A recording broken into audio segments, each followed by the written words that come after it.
Recently, the town of Babylon hosted the 5th annual Long Island Run for the Warriors race, which started off at Town Hall and raised about $100,000 for the nonprofit organization Hope for the Warriors, which helps wounded soldiers and their families. When we first started this, it was 5 years ago, there was barely 500 people.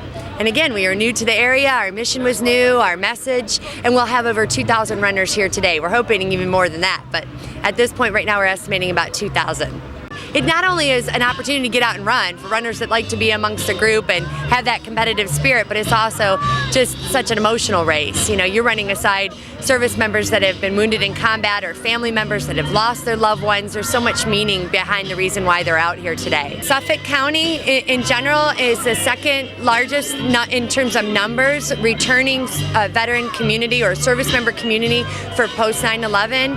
So it's really important that we are very active in this community in terms of outreach. You know, you want to give the opportunity. Our main reason for the Run for the Warriors is to be able to connect that community with the service member that's returning home and their families. My oldest son is a Marine. I have 2 Marines. My oldest son passed away 4/23 last year.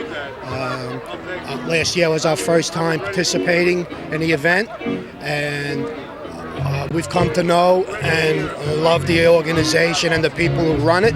And we are back again this year with a bigger team this year, and we're here really basically is to keep everyone aware of the situation that our children's needs when they come home, that they need a lot of attention.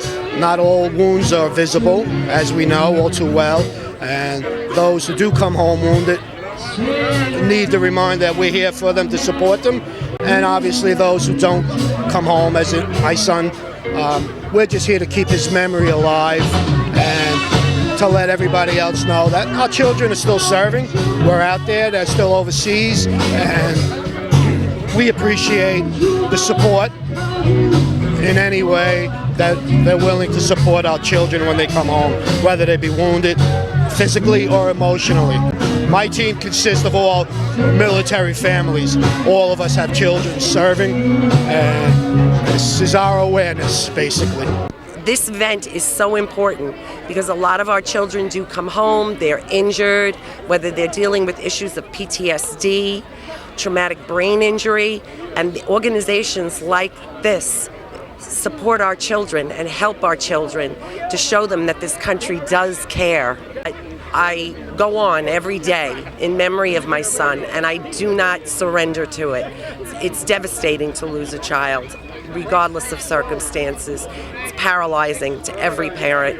But I have 2 other children, and I have this mission that till they all come home, till they're all home and safe, and then I don't know what I'm going to do, but I'll find something else. But for right now, this is what works for us. I think Lyndhurst has always been a part since it started, and it's great here to support the veterans and those who have given the ultimate sacrifice and those who have given so much and have come back. It's the least that we can do for everything that they're doing for us. In the places they're in right now, and our servicemen and women right now, the things that they're going through, the sacrifices they're making, their families are making, it's the least we can do is to support them any way we can.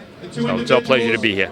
But because my deputy mayor decided that it was time for me to join the ranks of the runners, he forced me into a training program over the last 5 to 6 weeks. So I've been doing this, and I'm going to do the 5K, and we're going to see how long I can last. My goal is to not beat his, but to beat my goal of maybe 3 hours. I'm kidding. Maybe I can do it in an hour. But we're here for the obvious reason, to honor those that have fallen and those that still serve. And you know, when you see the families here, it's very hard. I'm an emotional guy, and it kind of keeps me, it puts perspective to what we do, and the fact that without these folks we wouldn't have the freedoms to do the things we do, as well as be elected to offices, because we wouldn't have the great democracy we have today.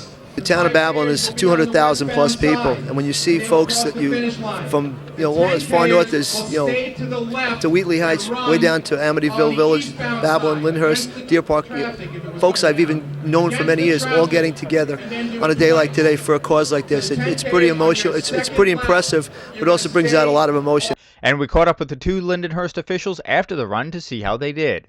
31-13. It wasn't what I expected. I was running with a bunch of friends, so we kind of stuck together, and we made a good day out of it instead of a competitive race.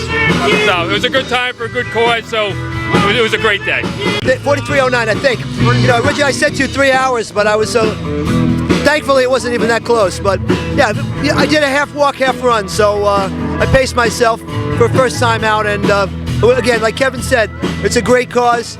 A lot of wonderful people out there doing a lot of great things, and we're blessed to actually be able to participate. It was an honor. And we talk with West Babylon resident Chris Morfessi, who won the 10K run. Tired, but it was good. Just training for the Philly Half Marathon, so this was a great, get ready for it kind of thing. It was fun, and it's a great cause. Happy to be here. For more information, you can check out the website, hopeforthewarriors.org. Chris Collora reporting, Long Island Online News.